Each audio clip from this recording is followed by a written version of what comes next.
So hello. Karong buntag no, nagluto mi og biko. So mao ni siya. Mao ni siya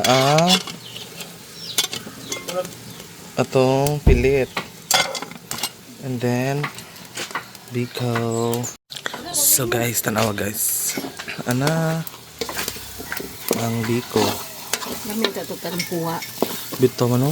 Hindi mo kanahan inani. Okay, mura ra sa gluto na. Pero lang may gihapon ka na may latik. So ingana siya guys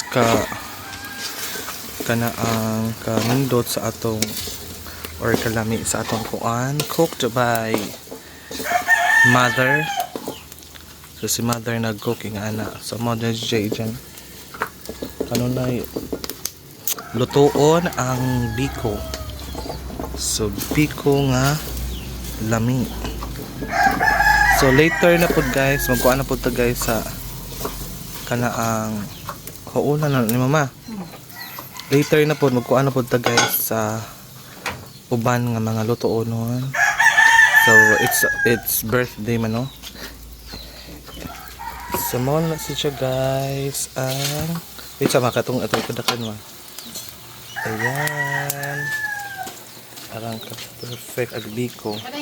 So that's all for today. Bye everyone.